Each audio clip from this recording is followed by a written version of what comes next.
petani menjadi bagian penting dalam perjalanan negeri ini. Namun hingga 70 tahun Indonesia merdeka, petani di Indonesia selalu dihadapkan pada permasalahan yang terus berulang, yakni kelangkaan pupuk dan sulitnya mendapatkan air di musim kemarau.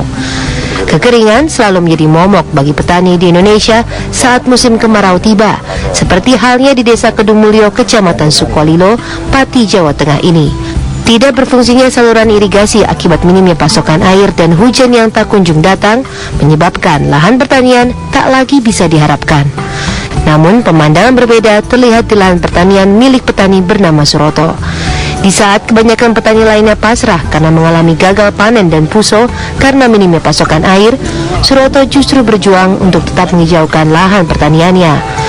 Bersama kelompok taninya, Suroto mencoba menerapkan sistem pertanian yang dinamakan System of Rice Intensification (SRI) dengan benih padi organik. Hasilnya, padi yang berumur 60 hari ini tampak hijau, sementara anakan dari benih yang ditanam juga tumbuh subur, meski tanah di sekelilingnya retak-retak karena minim pasokan air. Dengan sistem tanam baru ini, Suroto dan rekan-rekannya merasa cukup diuntungkan, termasuk dalam hal pengairan, karena hanya membutuhkan 20% dari kebutuhan air biasanya ketika menggunakan sistem konvensional yang mengharuskan air penuh hingga permukaan.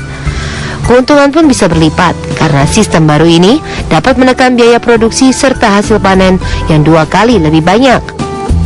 Nek padi biasa konvensional dari pola pembenihan aja kita udah untung banyak sekali. Untuk 1 hektar tanaman padi kalau konvensional harus bikin lahan untuk persemaian.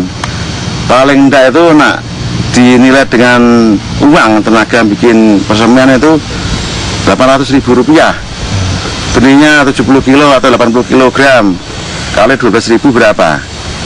Nah, padi organik cuman bikin persemaian hanya media dibikin di rumah, cukup hanya 2 karung, cukup ditaruh di nampan-nampan atau di plastik lebar. Benihnya cukup 7 kilo, nggak harus 70 kilo. Udah berapa persen itu keuntungan petani nggak pakai organik? Karena tak membutuhkan banyak air, Suroto biasa membeli air dengan menggunakan truk tangki atau mengairinya dari sumur bor yang berada di sawah. Sistem tanam dan benih padi ini pun sedianya bisa menjadi solusi bagi para petani di musim kemarau. Nah, di musim kemarau padi biasa pakai pupuk urea atau NPK Poska itu, Mas. Seperti ini tanah baca-baca sudah pada mati tanamannya, nggak mungkin bisa bertahan hidup. Karena organik itu dia itu mampu mengikat air. Jadi dia menyuplai air ke tanaman itu pelan-pelan. Akhirnya kena panas dia bertahan untuk hidup. Tidak boros air.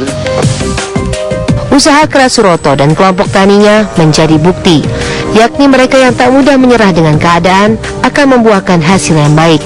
Layaknya kemerdekaan bangsa ini yang tak akan dapat diraih tanpa adanya perjuangan.